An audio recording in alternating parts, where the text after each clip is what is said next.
All right. Hey, everyone. Welcome back to another episode of Franco's World. I don't remember what number this is. This is 100 and something, but it doesn't matter because the only thing that matters is our guest today, my friend, Dean David. Dean, what's up, guy? Hey, what's up? Hey guys, I'm the only thing that matters in this It, entire show. exactly. You are here. You clicked on this episode for Dean. You didn't click on it for me.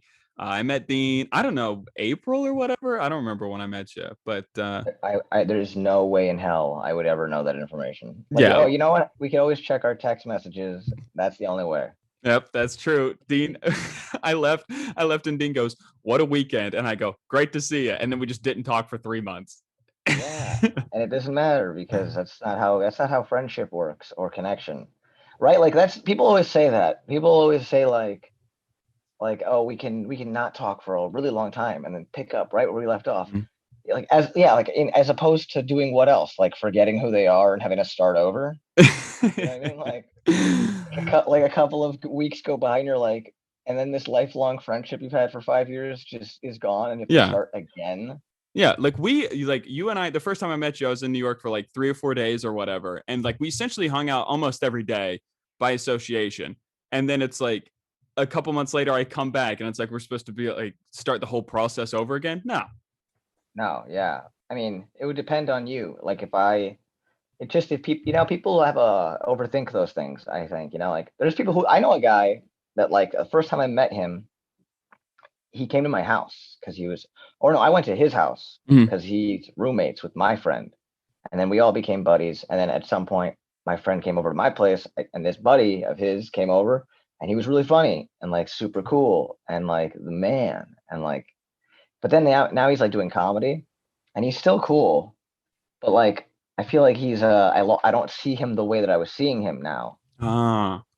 And I don't know why. I'm trying to get it out of him. I'm like, come on, man, you've been in my house. Just like hang with me, bro. Is he is he trying to act weird because is he acting weird because you saw him in a different light first and now he's in this new light and it's like different for him? I honestly have no idea. Yeah. And that's why it perplexes me. But it doesn't really bother me. It's just an observation. Mm-hmm. Sometimes I observe things. You're an observant fellow. That's why you're a good comic, because you're observant.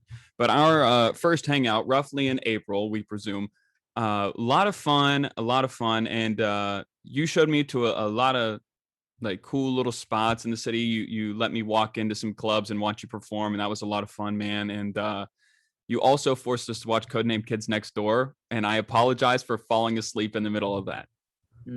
Oh, dude, I actually forgot. Now that you've mentioned it, yeah, that was a letdown, man. You fell asleep at like the best part. Like the whole point of the watching it was for that part, and then it's like you watched, dude. You just, oh, man.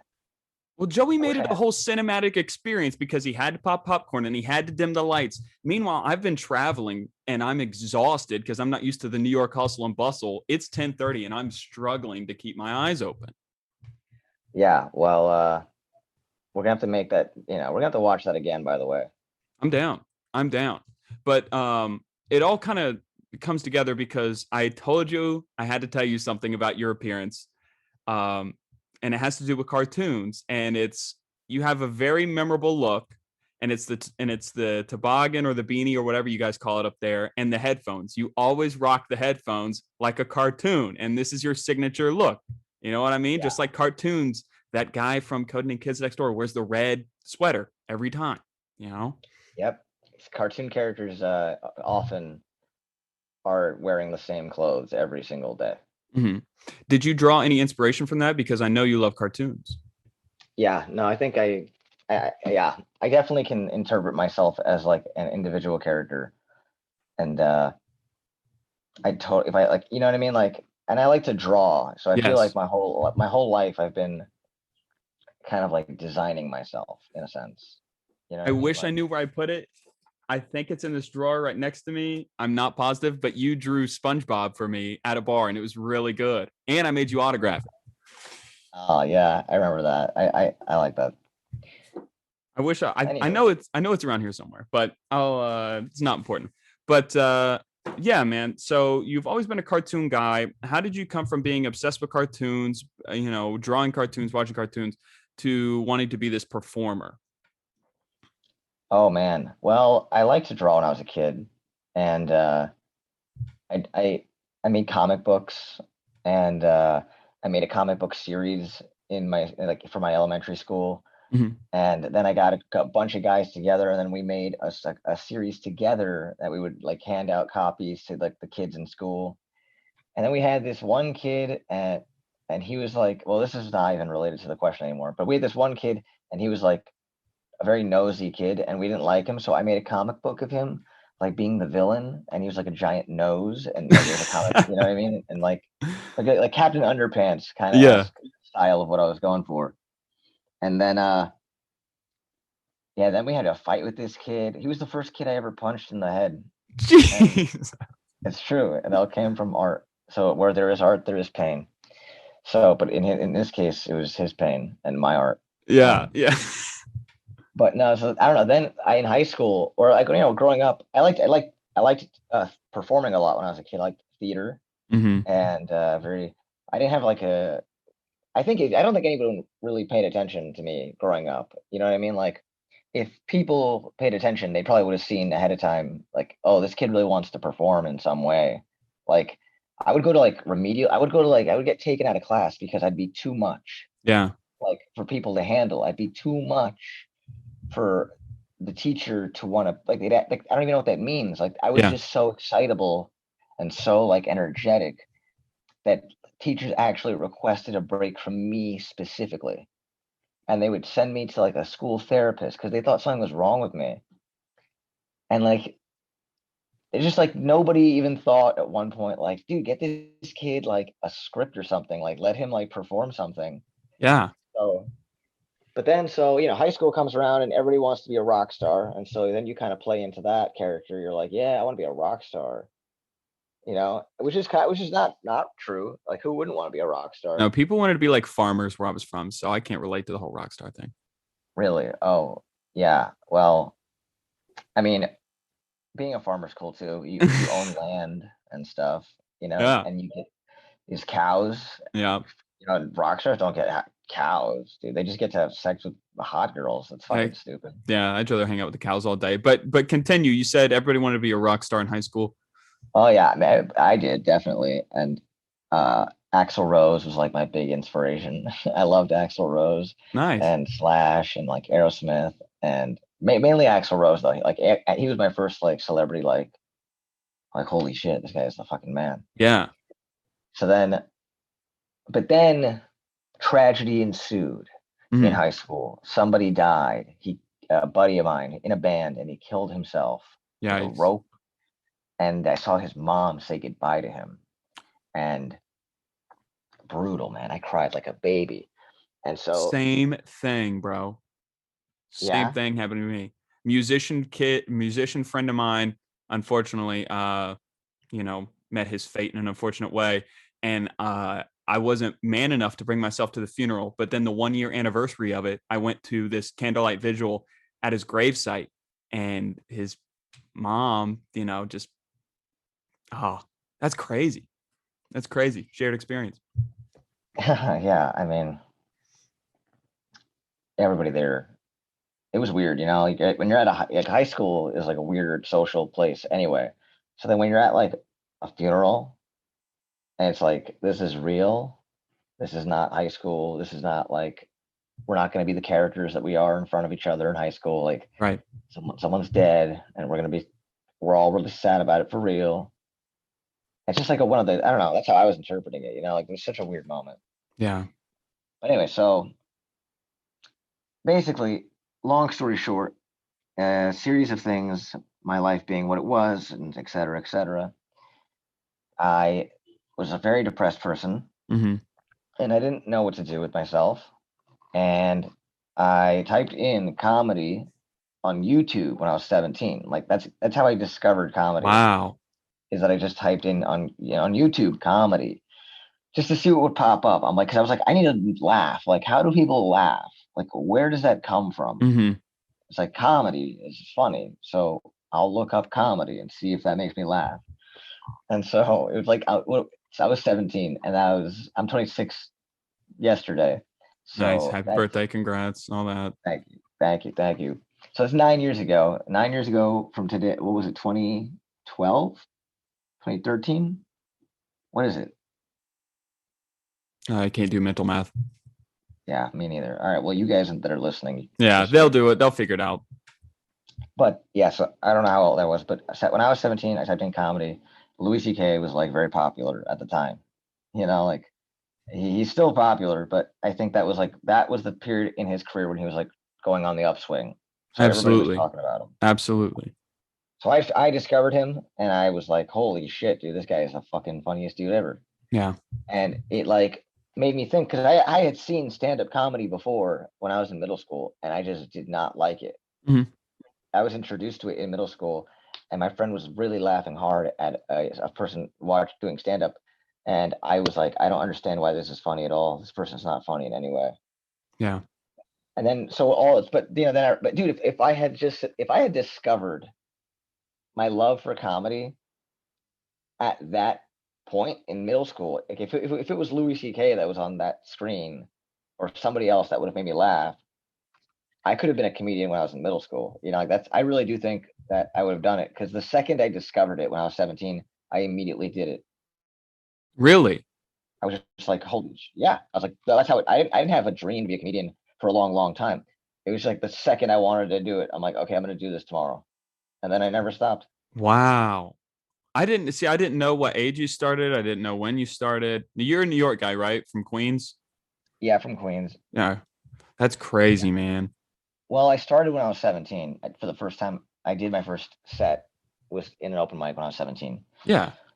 And then I didn't even know you could do open mics every day, like how everyone like a lot of comedians they just go out every day and they just do comedy every day. Right. So like I was very new, so I didn't even know you could do that. So I waited a week and I went back to the exact same open mic. And then the person that produced the mic was like, "Hey, we have a bringer show. If you want to Uh, bring people, you can perform." And I said, "Okay," which at the time is like, "Oh yeah, I'll definitely." I mean, why would I not invite my friends to a show absolutely. if I'm doing my first show? So I did, and it was my third time performing ever. I did a show, and then I got a manager after that, and I was like, "Holy shit, dude!" I'm like, I'm gonna be able to do comedy. Like, Yeah, I you're gonna guess be a star. I've been hired by the manager, and but I had a lot of anxiety problems hmm and a lot of fears. I couldn't take subway trains because I it's in real when I was 15, I got my very first anxiety attack. It was just Yeah. this tremendously awful, just the worst thing I've ever experienced to this day was that moment. Freaking out, not knowing why or how to make it stop, going to a hospital. I took literally like 9 shits, dude. I took 9 shits and I was freaking out the entire time. I was just fucking, I have Yeah. no idea what to make of that or me, Yeah. but like crazy, just terrified. And so then that became an everyday thing, like that anxiety attack, because I hmm was afraid of it happening again. So it kept happening every day. Yeah. Yeah. And then one day I was in a subway train and I was going to the city and I thought to myself, wow, it'd be the worst place ever to have an anxiety attack here because I can't get out of this place. So then I got an anxiety attack because I was afraid of that thing. Yeah. And then Absolutely. I only had the anxiety attacks now on the train because to me it was like that's the worst place to be to have them because Yes. it's like if I'm outside, because it became a matter of control. Because when I'm outside, if I'm freaking out, my options are to go somewhere or with somebody and find a way to handle it. Yeah. So you're not a fan of airplanes or? Well, so yeah, I have never been on an airplane, but July 31st of this month, I will be going on an airplane. Oh And boy. every time I even say that sentence, dude, I swear to God, my chest tightens up because Yeah. it's so fucking terrifying Yeah. because of how it all became what how I've arrived at that point. Yeah. You're afraid of a fear that you don't know. It's anxiety. It's just this, oh, you have this black cloud above you. You're like, what is this? And it terrifies you. I know what you mean. But it also began I mean, I see it differently now because I'm different than I used to be. So like now I look back and I'm like, I was just really scared. Like I was Mhm. so scared I was shitting. I was just like something. Well, I hadn't experienced a lot of life. Yeah. I really think I was raised poorly, to be honest. Like I do look back now and I'm like, there's a lot of problems with how I grew up. Hmm. So, but with that in mind, it's kind of like my mentality now is just like, okay, just do the things that you say you want to do. And if you are afraid, it's okay to be afraid, but you get to like, you still, but it's if you're willing to conquer that fear or not. Like fear doesn't go away. I took a Xanax, dude, because I was like gonna practice taking Xanax, so when I got on the plane, I can take a Xanax in case I need a Xanax. Yeah. And I practiced it, and I took it, and all it taught me was that there's no magical pill that's gonna like make me stop feeling anxious, like Hmm. or like I'm not gonna just turn it off. Like it's not gonna be like, oh, I'm not afraid anymore. It's over. Yeah. Never, I guess. You know, I I know guess never. therapy has been a great help for me. And, I have a couple of new techniques that like uh, I don't know, sort of like been informed about, how we like, so say you're about to get on the airplane. So you've spotted the fear that you have gotten on the airplane. You say, okay, I am a little bit afraid I am on the airplane. You acknowledge it. Then you stop it. You say, like, I have to say out loud. This is how it helps me. I'll say, like, why am I afraid of this? There's no need to be afraid of this. This happens every day. People take flight every day. And then you swap it for like, you're like, instead of thinking about me on this airplane, I'm going to think about, I can't wait to get to my destination. And then it becomes more of an excitement as opposed to a fear. See, that doesn't help me because in my mind, you know, you're saying people do this every day, and in my mind, I'm like, you know, people do a lot of stupid shit every day. Yeah. You know, I don't know if we should. I don't know if I should trust all people as the basis of what is smart and safe. I normally don't like seeing the pilot of the airplane. However, when I was in Spain and I saw like these like we were going from Spain to Germany and I saw these like German pilots and they were like in these turtlenecks with their legs crossed drinking like this coffee like a classic European person. I was like, I feel Espresso, safe. probably. I feel safe with these guys, you know? I feel safe with German engineering. What is it that made you feel? Was it the turtleneck, maybe? I think it was the turtleneck or just the fact that like they were so cool, calm, and collected. They were like, okay, well, we fly every day. Yes, there is comfort in other people's comfort. Well, that and not to completely transition to stand up here, and I know we have to get to that at some point, but that completely goes with stage presence. That pilot being so cool helped me feel Right. calm. Some guys herky jerky on stage screaming frantically, the audience is going to be off put by that. What's crazy though is that stand up for me at that like in my life, it's the only time I've ever not felt anxious or anything. Yeah, right. I never have a moment. I'm all just a rush of energy and happiness. Even when I'm bombing, you know, Yeah. it's a different it's a different like valley of life. You know what I mean? If that's the word I can use, valley. Now, there's peaks and valleys in life. It makes sense. Makes sense to me. Yeah, yeah. But anyways, going back to your comedic ability and your stage presence and everything, I do find it ironic that because I knew you were an anxious person. I didn't know you had it to this measure. And the fact that you're able to just completely brush that off and get on stage with a bunch of like, in these tough rooms and you know, crowds might be a little intimidating in certain spots. It's like you're able to just handle it. Well, it's what I really want to do. Mm-hmm. So when I'm in those moments, it's like if I don't do it right, I'm not. You know what I mean? It's just like, hey, you just sometimes you just got to do good. Yeah. You know, Yeah. sometimes I don't. You know, I do bad all the time. You Mm-hmm. know, but when I needed to do good, I feel like I've accomplished the goal. Because Yeah. at the end of the day, it's like if it's what you want to do, then that's the one thing that's expected of you is that you can do it. Yeah. It was so funny because you know, I was having this so the first mic I did in the city at where you were at, it was at the Pear, and it was such a busy day for me because that morning I had the job interview and then I walked all the way from Herald Square to Joey's apartment because I was pissed off at myself. So I walked. And then as soon as I get back, Joey's like screaming at me, "You've got to have 5 minutes right now. We're going to a mic ASAP." And I'm like, he's like, "Do your 5 minutes for me right here in this living room." And I'm like, "Dog, like, let me relax a second." And so then we hop in the Uber. I go to the mic. I stink it up at the mic. Obviously, there was a couple of guys that were like cheap laughs. They just wouldn't stop laughing the whole time. I said your name because you're the only guy who I kind of knew, but you didn't know who I kind of knew you. And then you're like, "Don't ever do that again." I didn't say that. Did I say that? I said, "Did you like when I did that?" You go, "No, I didn't at all." And then the second time you saw me was at Bats. I sucked it up at Bats and that foreign audience. And then the third time at the cupboard, I actually did all right. I disagree. I did bad at the cupboard. No, just fucking around. But I got to see you do your thing at a few different spots, man, and it was really cool, man. Just What because do you you think of my thing? I'm curious.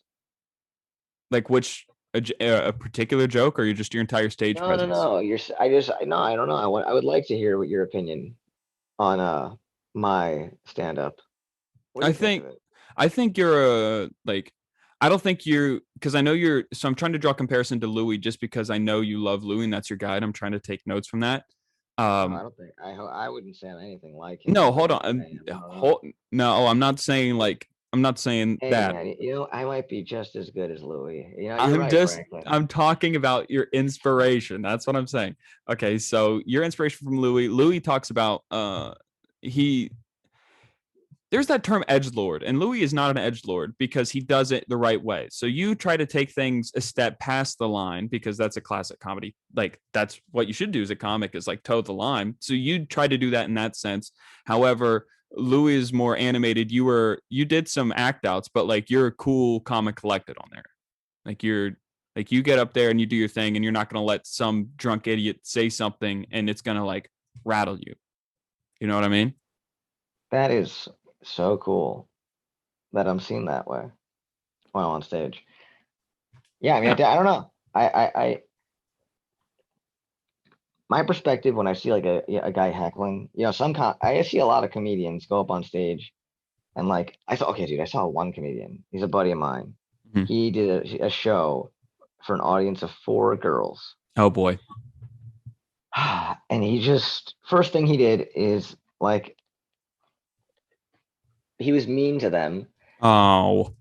and he was saying like very very obviously insecure, deeply upsetting things Yeah. about his human being, like who he is. He let it all out for them to see, and then the girls were very turned off by this like aggressive behavior, and then he began to do his set to them as if he had not even realized who he was just talking to. Like he was so in his head, it was like he wasn't even there anymore. It was like we were watching him dance. You know what I mean? Like it's like we were watching him have a freaking panic attack with his words and movements. You know what I mean? Yeah. And then he got off stage and he was like, "Where am I?" You know what I mean? Like, he got the girls left the show, and I told, and he's like looking to me for like validation of any kind. You're like And not. I was like, dude, I think you're insane. Yeah. I think you're a crazy person. uh, I think you need a lot of help in areas. yeah, man. So let's talk. So I said you had inspiration from Louis. Let's talk about some of the comedy nerd stuff you and I have watched, and let's talk about some of our favorite guys and just like what other comics we've drawn inspiration from. Because everyone, when they're starting out, does an impression of somebody. So I'm curious if you did that when you were starting out, if you were essentially doing an impression of somebody. I don't think I did because I don't know anybody. Like Lou was the only comedian I even knew Mhm. At the at a time. certain point. Yeah. Yeah. So definitely couldn't be copying anybody. I was just being me, whatever that meant. Mhm. I have my first set and I watch it sometimes. It's very cringy Oh, because it's like, my evidence is in some private folders. I don't plan on watching it like a lot ever. but do you ever Uh, like look at a current set from of who you are now, and then like a set from when you, and then do you not like is it not perplexed? Like, what do you feel that you see this big difference in character inside yourself, like outwardly? I see a guy who's way more comfortable with the mic in his hand. I see guys way more comfortable on stage, and I see that's tough because I still don't think I'm like good is the thing. So Oh yeah, no. I'm not saying you are. It's a right. fact. Absolutely. Yeah. Thanks, Dean. But the thing is, it's like when I was starting out when I was 21, 20 years old, um, I saw it was all ideas. It was all ideas of like, what about this? What about this? What about this? And then like now that I'm older, it's more into what about this? Here's an act out to get to here. What about this? Here's here. As opposed Hmm. to all set up back then. This is a funny premise. Let's move on to the next funny premise and the next funny premise. Now it's Hmm. funny premise. You have it all. How do you write? Do you write like you do you write with your notes? Like, do you actually write down your jokes? Oh, you do. Okay, wow, you're doing the Seinfeld. Yeah. So then later in life, you can make a Netflix special and have them all on the floor. You're like, this is I thought about taking a picture of me in my college apartment with nothing but yellow pages. And then I just realized like how tacky that would have been. You think that was actually his yellow pads? There's no fucking way he's always writing on yellow pads. He I has think to have written on other things. No, I think he's definitely all on yellow pads, but I don't think those were his jokes. I don't think he would let his jokes get on the street like that. I mean, like, it probably wasn't a street, it was a set. Oh yeah, But it's true. It like, was a set. but there's no fucking way those were all his jokes. And also, I know for a fact that he would write jokes on things that are not yellow pads. So I don't understand why How he's do you all of a know for sudden. a fact though? You've seen Jerry write things down. I knew Jerry back in 1947. Yeah, that was a And good year back for in the you. no, Jerry Jerome, back that's what we called him back then. His name's Yeah. actually Jerome. Did you know that? His name's not Jerome Seinfeld. Go YouTube it. I mean, Google it right now. I swear to you, his His name is name is Jerome. not Jerome Seinfeld. I swear to God, his name is Jerome. Dude, look it up. Oh my god, it is.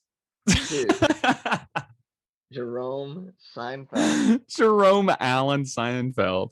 When you hear Jerome and then you think of Jerry Seinfeld, You're Jerry like, Seinfeld, like we know who Jerry Seinfeld is.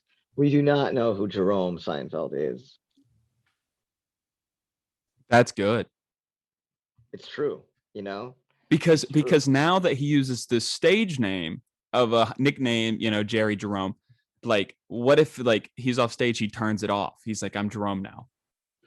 I'm telling you, man, Jerry Seinfeld is a character to some extent. Like if we were to examine his world and his life outside of stand up, he's another guy. Everyone kind of is though. Like Yeah. yeah, you've seen Breaking Bad, right? Not a lot of it. I know you were trying to get me on it bad, and I was like, dude, I've seen like 5 episodes, maybe. All right, well, even though you haven't seen it, basically, basically there's just like these two characters. I One's know. the Jesse, Yeah, yeah, yeah. you know, and like I was watching the show, and I noticed in the show, like the show takes place in 2 years, right? Mhm. And so even though Christmas and Halloween and Thanksgiving all exist in this universe, we never see episodes of that. Like we never see Christmas in the Breaking Bad world, That's even interesting. though it had to have happened, right? And that's true for every show. You're not always seeing every moment of every character's life. You're just seeing the parts that tell the story that they're telling, right? Like when you see two people talking in a scene and then the scene cuts, but it's not like their conversation ended and they just walked away. Like there was more that's insinuated. It's just we're seeing the moment that needed to be seen for the story. I never thought about TV like that. Like once the camera cuts, there's still action. Yeah, I mean, like, what's a show that we both know? Like that I can like a Malcolm in the Middle. You've seen Malcolm in the Middle, right? Damn, No, dude, you suck. This is I why you suck know, at I stand up, know, I dude. know. I'm sorry. Uh, what's a show you like? I like Seinfeld. Okay. I like Seinfeld. I like King of Queens. I like Curb. Man, you like all this. You just like, man, you like old white dudes. Yeah, essentially. Yeah. That's what I grew up around. Old white dudes. See, have you thought about exploring this and like trying to dive into You know, I young white watched dudes? Atlanta one time and it was just not for me. No, I like Atlanta. I'm trying to think of other shows that I watch. What about cartoons? You like cartoons? I'll put Wow. Family Guy on as background noise. Jesus, what about cartoons? Like, did you grow up with like Ed, and Eddie? Yeah, yeah, and SpongeBob. Yeah, man, those shows were fucking so far in the rearview mirror. How does this relate to anything that you're going on about? What was I talking about? Exactly. All Nothing. right. No, it's because I'm basically saying that in the sense of like Jerry Seinfeld, right? Like everything we've seen of Jerry Seinfeld Or or any Jerome. comedian, or but I'm saying we don't know who We don't Jerome know is, Jerome. but We don't know Jerome. but Seinfeld's mom and dad know Jerome. You know what I mean? Do And his like, kids know Jerome? You think he's Jerome oh around the yeah, kids? Yeah. yeah. I mean, when he's not on TV, when anybody's not on stage, they're being themselves. Yeah. But even sometimes when they're in the comedy scene, like they're at work, like they're putting on Oh this yeah, like, people turn it on. Yeah. yeah, they're turned on. You know, it's like when you see a TMZ clip of Sean Penn and he's like so not Sean Penn that we know because that's Sean Penn for real. Sean Penn, the character, is you know what I mean? Yeah. I, Whatever. I I like to take pride in the fact that I am similar on stage versus off stage because I work mostly clean. I don't know if you could tell that, but I work mostly clean and like I don't know. People always have that connotation that like, oh, all those guys that work clean are psychopaths off stage. I'm like, no, I'm just a regular guy. It's kind of my Are you thing. though? I like to think I am, but then I'm around people and maybe like a girl I'm seeing or whatever, and they just think like I'm from Mars. Like they just think like I think. What's a regular guy? I don't And see. I and don't how do you know. know that you are one? I always thought that everybody thought and did here's where my mental makeup comes in. I Hmm. always thought that everyone, me when I was growing up, and even like sometimes now, everyone is doing essentially the same thing that I'm doing, maybe in a different way, but like everyone who's involved in the same things that I am involved in does the same stuff that I do, if not more. And it's because I read a book when I was a kid, and this football player, he had that mindset that there's some kid who's younger, better, stronger, whatever, working out more. So in my mind, if I'm not writing, there's some younger, uh, funnier, more handsome, more connections in the industry kid who's writing 20 jokes a day as opposed to me trying to only write one line, you know? Right, but in your context, regular refers to comedian. Like regular as in like who you are. Yeah. But There's all that's not kinds of regular people. to, yeah. There's all kinds of people doing all kinds of things on the regular, Yeah, like one of my best friends is an engineer. The other one's an accountant. Like they think that's right? regular. And yeah, exactly that. Well, all people think that life is what they think it is. Their life is life. You know what I mean? Yes, That's not absolutely. it. That's not how it is. The sun, that's not what it's called. We call it that, but that's not what it is. Like you get what I'm saying? Like we I like how philosophical we're getting. I mean it's true though. This is just fact. If human beings all died, nobody would call that thing the sun. Nobody does call it the sun. If there are other people out there, they don't even interpret it like the sun. You know what I mean? Like nothing is objective. It's all we design it. Everything you and I live in is designed by people. I mean, you know what I mean? Like microphones and podcasting is not how life started. It's like we Absolutely. got we got to this place by creating it ourselves. So we're not really living in a full reality at this point. We've made our own. Just like you can make your own luck with your career, which perfectly coincides with the podcast thing you brought up. Like, I'm 25. Dean Martin didn't have a podcast when he was 25. Seinfeld didn't have a podcast when he was 25, so it's like it's different avenues. Yeah, back then you didn't need it though, right? I mean, or you couldn't. I mean, yeah, I don't think, yeah, different habit. What we're gonna do in life, in our pursuit of comedy, however we're gonna get to our place, you know, uh, it's gonna be very different than what they did. And then probably when we're at that place, there will be inevitably a group of young comics on the rise with whole new circumstances, and they're probably have to do things that we didn't have to do. I don't know what those things will Do you be. think the age of the classic 3 mics a night, grind, grind, grind, do you think that has sort of dissipated a little bit? Do you think that's not as popular? People are able to bypass certain steps. It's hard to say because on one hand, it's like I get what you're saying. People are essentially, for some most part, unmotivated and lazy. And I hear a lot of people kind of have that opinion about themselves, and also I just see people not do the work, right? Yeah. Like, but then I do see people who do the work. But here's the other thing: is sometimes like just because you're going to a mic every day does not mean you're doing the work. Yeah, you could phone it And in. Yeah, you could just. dude, I saw a guy who it was so awful that I filmed his set at the mic just for me to have, like, because I wanted it. That's And that sinister. it was a little sinister, bro, because I was getting angry at how bad it was. It was so bad, it was making me frustrated. No, not frustrated. That's an understatement. Livid. And so I recorded the set because I wanted to watch it later and just like understand how a person like this can exist. And then literally a friend walks over to me. He's like, What are you doing?" And I was like, "Oh, I'm just recording the set." And he's like, "Why are you recording the set?" And I was like, "I fucking hate him." Here's what I'll tell you. Dude, this is what he did. This is what he did. I'm really being. I sound like an asshole, but like I care about comedy and don't waste my time. Don't go up there and be a fucking. Don't jerk off on what we're doing. You know. Yeah. He goes up there, puts the stool backwards, sits in it, and spins very awkwardly and quietly, and just like, "Hey, get it? This is funny because it's bad. I'm that guy. Get it?" So it was like all actions. Just actions and no words. And then literally at one point, he starts lip syncing to the music that's in the background. And it's like, do you understand, man, that this is not anti humor? This is a sad man that, like, is having a hard time coping with the fact that it's difficult to make people laugh in a room right now. Like, but he's not trying. You know what I'm saying? Like, Well, he's not he's even not, doing. That's not even like doing the. That's not stand up. That's not doing the art. exactly.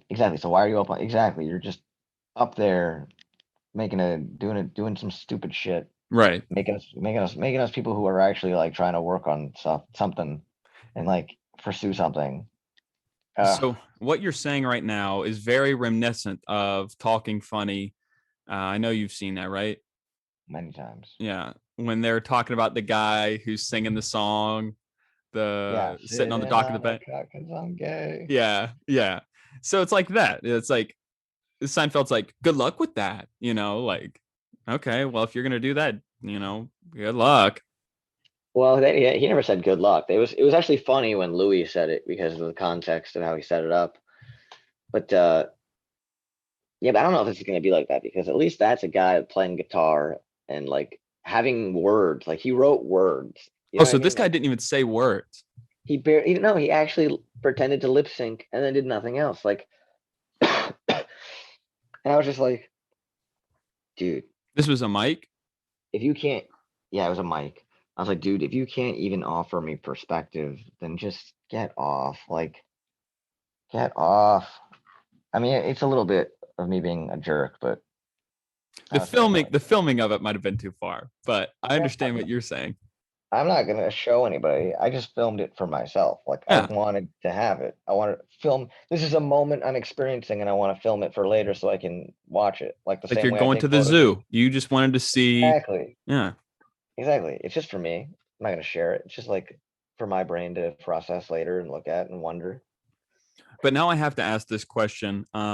Who would you say some of your other, like after you've been in the game for a few years, who would you say some of your other comedic inspirations are? Like people you always go back to and admire their stuff? Okay, so I I really like Nico White. Oh, Is Nico's awesome. Yeah.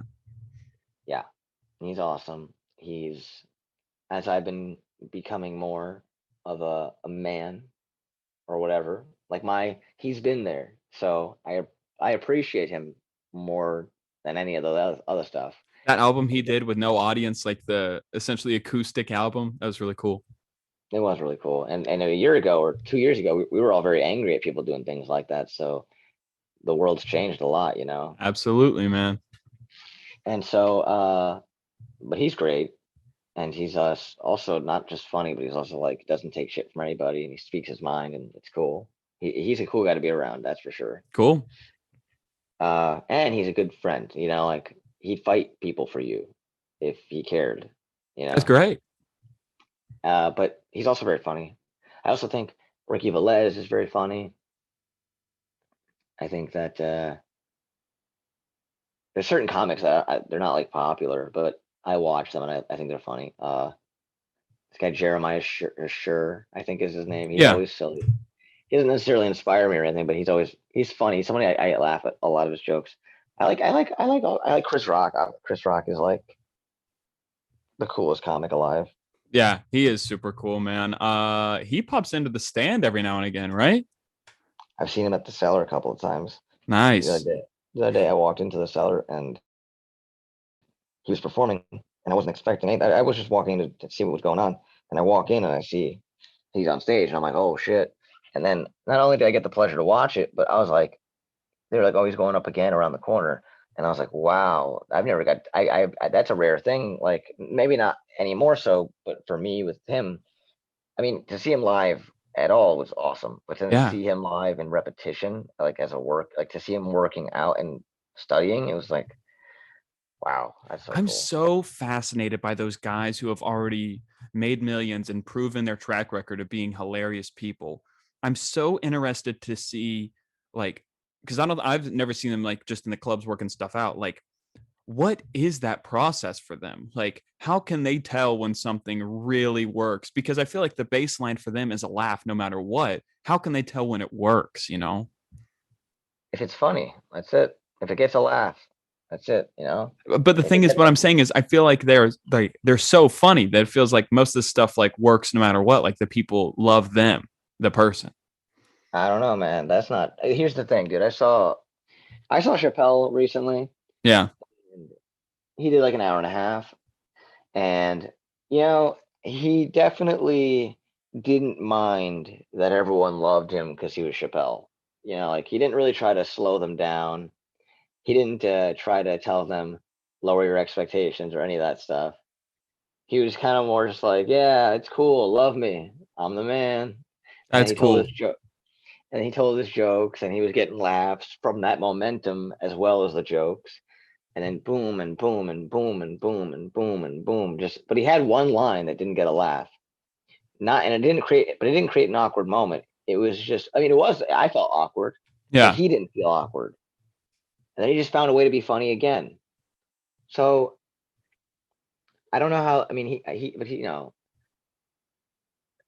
Daniel Simonson and I were looking at Louis the other day, and is Daniel the he's guy? Is he Daniel the foreign guy? yes, from Norway. Yeah, he's good, man. I like him. He's very, very funny. He He and I were watching Louis, and he's like, "Man, how the fuck is he so good?" And I was like, "Oh, he's been doing it a long time, man."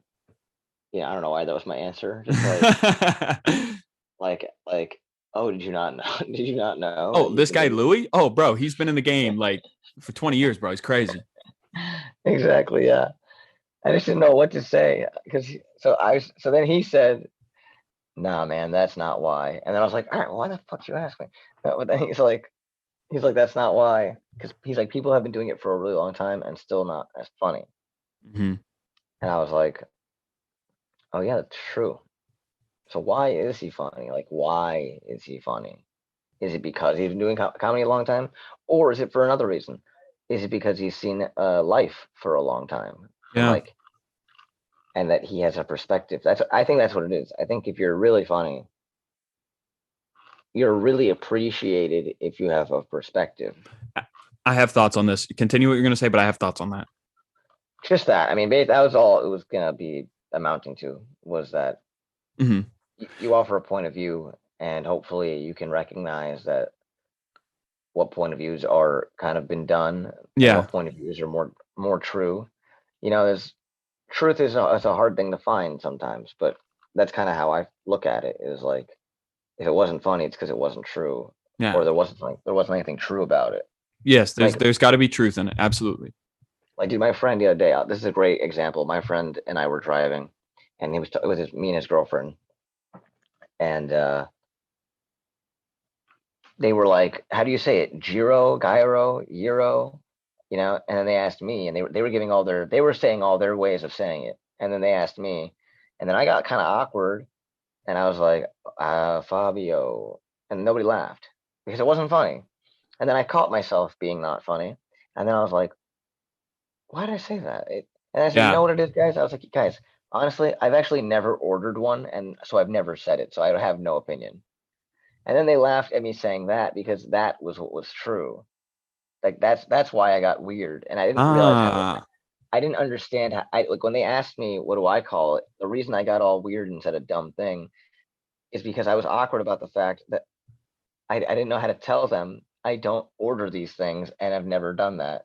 Right. And so like it was like a moment to like learn in perspective, like how if you just know how to articulate, that's what it is. If you have a perspective, if you're able to articulate it, that's what people are gonna like. I like that. It's always got to have a hint of truth to it. It also has to have some realness to it, and you have to like it has to relate to you. Like people have to see like feel like they can relate to you and connect with you. Those are the people that sell out MSG, or the guys who make it relatable to them. So Kevin Hart, when he was like an opener, maybe a feature guy in the middle, but like just he's finally getting the ball rolling, but he's not like big time. Okay. He was at this comedy club in Philly, and his mentor, uh, I love and how you him. talked about Kevin Hart like you knew him from back in the day. What's that? You talked about Kevin Hart like you knew him from back in the day. Well, Like, me and Kev and Big J came up together. It was all three of us. They didn't talk about that. I was actually in the back seat of that car from Philly to New York every day hitting mics. They didn't reference me. oh, oh, okay, that's cool. Yeah, Sick. but so Kev's standing outside with his mentor, and he told the story in a podcast, so I'm just relaying it. He's standing outside with his mentor after a show, and his mentor is talking to these fans, and the fans come up to Kev and they're like, "Hey, you were really funny tonight." And the mentor goes, "Oh, you think he was funny? What's his name?" Hmm. Crickets. Nothing. They didn't know his name, and the mentor said, "You have to tell a story and you have to make it relatable to you." So yeah, they knew him as the funny guy, and comics are funny people. And people may know you, say, "Hey, you were really funny tonight," after a show. They don't know your name. They don't really know a particular thing about you. They can't relate. They just know you as funny guy number 3000. That's true. Name is important. Also, it's also important because if someone's like, "Hey, who's funny?" and you're like, "Oh, I know this one guy, but I don't know how to message him because I don't know his name." Yeah, the guy that he made the joke about the mask, how he's on a date with a girl, she took it off, it's a different person. He's all right. That's a joke of mine. Yep, I that's inside baseball right there. I did. Yeah, I was hosting my show last night, the show I produce, and Alex, my co-producer, wanted to put up this comedian, Chris Cheney, Mhm. but the comedian that got on, the comedian before Chris got off stage early, and I ran up in a frantic energy, and I don't really know Chris Cheney, and so I was up on stage, fucking biding my time, trying to figure out how the fuck am I gonna get out of this situation. Because I got to bring up this dude whose name I don't know, but he's next, and he's right there, standing You there, didn't and remember his name? I didn't remember his name, and I didn't Oh, get a chance to ask him. And now I was in front of everybody, and I was trying to figure out how am I going to navigate this situation so that it's not weird. And so I was just like, guys, can I be really honest with you, please? Like, can you just not be weird? Can this be like the one thing I get tonight? There's a comedian who's on the show through one of my co-producers that I think is a great guy, but I just don't remember his name. And then they laughed. And because it was just me being really honest. yeah. And I was like, guys, it's nothing against him. And he knows that, I swear to you. we met a year and a half ago. The whole pandemic has happened. We just caught up outside. I think he's great. He's super fucking hilarious. I just don't fucking know his name. And like I got a big, big laugh. And I was like, dude, let's just not make it weird. Dude, just tell me your name and I swear I will bring you up to some good shit. And he's like, Chris Cheney. I was like, hell yeah, dude. I've known that guy for years. That's And that good. laugh too. That's I was like, good. guys, coming to the stage, a name that you all should know. That's Chris. good. Dude, so like That's good. perfectly. So to me, I wasn't like getting, I think comedians try to like, I don't know what a comedian is thinking when they're in their head and like they're kind of lost and not being funny, like Well, if if they comedian realize has they're to think, so I hate to cut you off, but like, so I have that baseball background, and when like the really good hitters are the ones that kind of have an idea of what's coming before it gets thrown at them, as opposed to the really bad hitters are the guys who are thinking as they're about to, like, as the pitch is being thrown, they're like, what is it? What is it? What is it? What is it? And it's like comedians get in their own head, but those really good ones, it's just natural. They know what to do. I think what it was though, again, it was like I was just able to articulate what was the truth, Mhm. which was like I don't know his name, and I feel really bad, and I'm nervous because if I bring him up and I don't know who he is, it's gonna be really Right. awkward. And So you made it real, and you made it about you, and that worked. This is all coincides. All yes, makes sense. the reason we like the comedians that we like is because we feel like we know them because Mhm. they let us know them. I love Maniscalco. I feel like I grew up in his Italian family. I bet if you met him in person, you'd probably like see him the way that you see him, but then all of a sudden you'd see he's a different guy entirely. Yeah.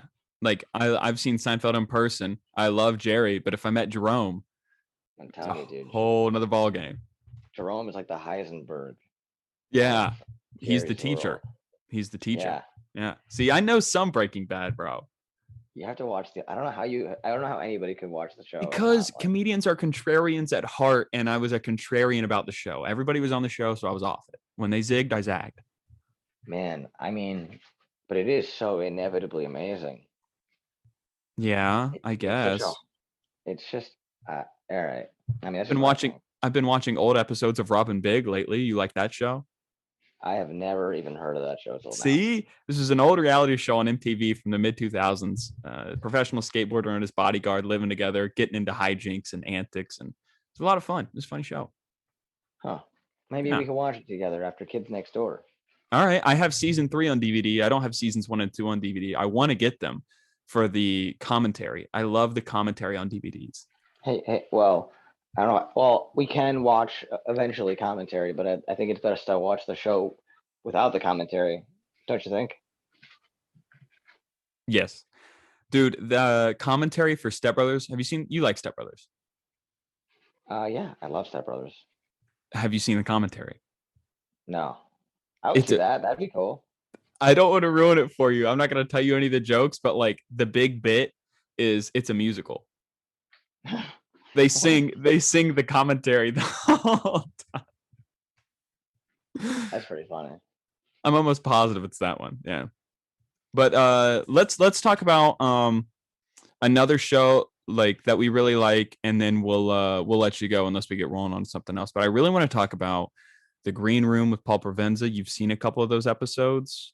Yes, I have. Yes. And um you said the couple of the guys you mentioned, Patrice, Bo Burnham, and who's the other one? Bill Burr. Bill Burr. Yeah. Bill Burr. Okay. So all 3 of those are different episodes. Yes. We'll Unfortunately, start. I wish I could have saw those 3 guys together. That would have been sick. There's a couple episodes I've yet to watch just because I really don't care for any of the people in the lineup. Dude, Um, it's always like one comic I'm really excited about, and then a bunch of guys that I'm yeah. okay with. But Colin Quinn was in Bill Burr's episode, so Yeah, he was cool. yeah. So the Bo Burnham episode, the one thing that stands out in my mind with the Bo Burnham episode, everybody, now that like Bo had that special come out, I didn't watch it, but the clip that always gets posted online is from that show where he's playing Art is Dead live in front of all these people. and everyone has their own thoughts about it, but that's not what stands out to you. And that's not what stands out to me either. I did that backwards. That's not what stands out to me. And that's not what stands out to you either. So the moment that stands out to me in that show is when they like, everybody's chatting and Paul's like, oh, Bo hasn't spoken in a while, Bo, what do you think of all this? And Bo, he's like 21 at the time, I think, or something. And he's like, oh, I have to speak for all the young people, who are you guys? And it's all those legends, you know what I mean? And Gary Shandling, like Ray Romano's there, Mark Maron, Gary Shandling, Judd Apatow, they're all right there. And Gary Shandling just looks at him and he just does this. And that's really what I want in my career, is just one of those nods from a comic I admire. It's just like, this guy gets it. He's in the club. I just want to be in the fraternity, It is. It's exactly like that. And then Gary is like, it's so good. It's so good because it's so mutual. It's so mutual. And he's like, see, I still got one more than you. I got one better than you. Dude, those moments are fuck. Isn't it great though that isn't it kind of, it says a lot about life, dude. Like we're talking about how much we admire this thing, and it's just people. Yeah, and the show literally lasted 2 seasons. Like no one watched it. I mean, yeah, which is unfortunate because it's a great concept for a show. I wish they should keep bringing. Dude, they have all these dumb fucking shows like roast battle and stupid shit like that. But like you get a bunch of comedians in a room making people laugh and being smart and interesting, and you cancel that show. Absolutely, bro. That's fucking crazy, dude. But yeah, it's those backroom hangs, man. It's those good hangs. The Patrice moment when him and Bob Saget are really funny on that. And he's just like, Bob, you're white, talk about white stuff. And like, it is so funny, man. And then Patrice catches Bob. He's like, wait, Bob, say some shit attached to the shit he just said. That's say something attached to me. Yeah, absolutely. And then he's talking about Obama. He said something about hope. Like I forgot what he said. He said something about Obama and had the crowd rolling, I think.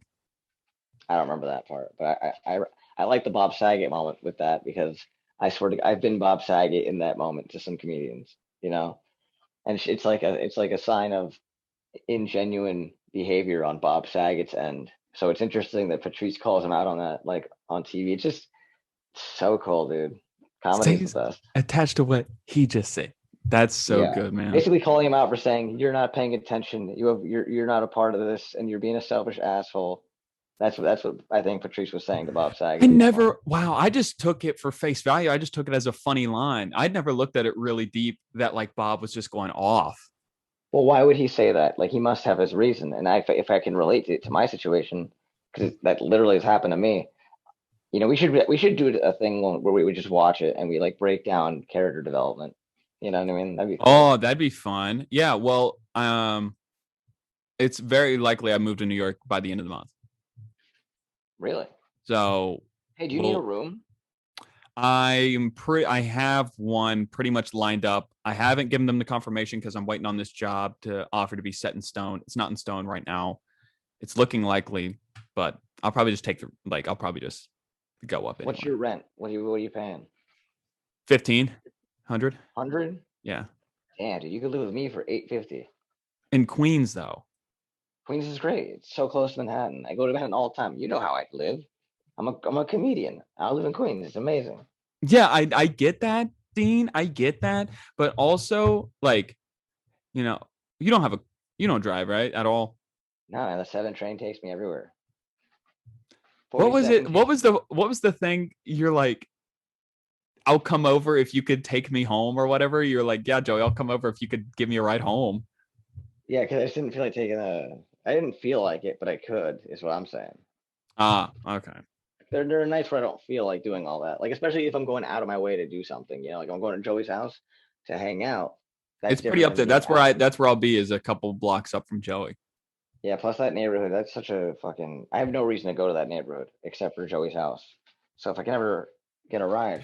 I like the neighborhood, if I'm being honest. I like it. I have no reason to go there though.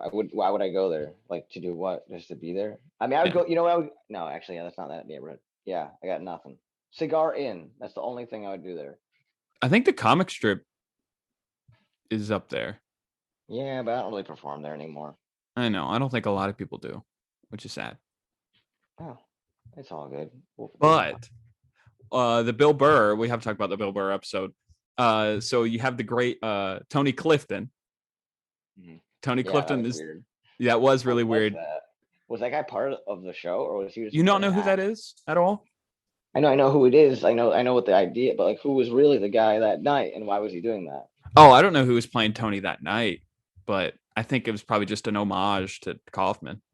Yeah, but was he doing it in like for like was he doing it with the show, or was he doing it against the show's wishes? They had him mic'd up.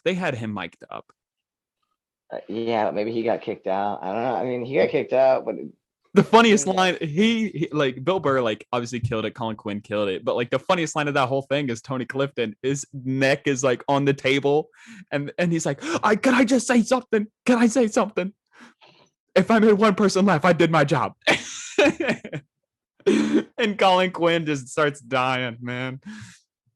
I actually really like that idea. I really like that idea of us watching it and breaking it down, but those guys are pros and I'm not a pro, so I don't know if people would like that. you just got to be interesting on your own end. There's no pro. There's just being the most yourself. There's Just know pro. how to. All the pros, if they're pros, all the only thing that they're really good at is being able to articulate what they think.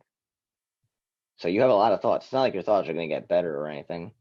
You're just going to get better at talking about yourself. That's true. Get better at verbalizing it. It's a Yeah, good point. you already are who you are, but you got to figure out more of that and like access more of it. I am who I am on and off stage. I'm not Jerry and Jerome. I'm Franklin, both through and through, except the show's named Franco, so it doesn't matter. Anything you'd like to chat about before we get out of here, Dean? Nah. All right. Love it. Plain and simple. But plug some stuff, man. Tell the people about what you got going on. Well, I just started producing my show again, Aggressively Chill. It's at Gold Sounds Bar in Brooklyn every Tuesday at 8 o'clock. Yesterday was the first one, and it was my birthday. And we had a fucking awesome time. And like everyone got high, and everyone was doing drugs, and everyone was getting drunk, and people were having a fucking blast, and audience members were drinking shots. And It's a big party, it sounds like. it was a big party, and everyone sang happy birthday for me. My girlfriend was there, and she was the best. She made my entire night better. Wow. I don't think you had a girlfriend when I saw you last. I did not. This might be good for you. I think this is good for you. Hey man, she's the best. She's in the other room, and I want her to know that I'm saying it. Ah, that's sweet. That's sweet. She's the best. Sarah's the best. I hope she hears this. Oh man. Well, hey Dean, thank you for coming on here, and I'm glad we share this mutual appreciation for the art. Oh, you the one thing, the one thing, the one thing. The one word. You know the one word.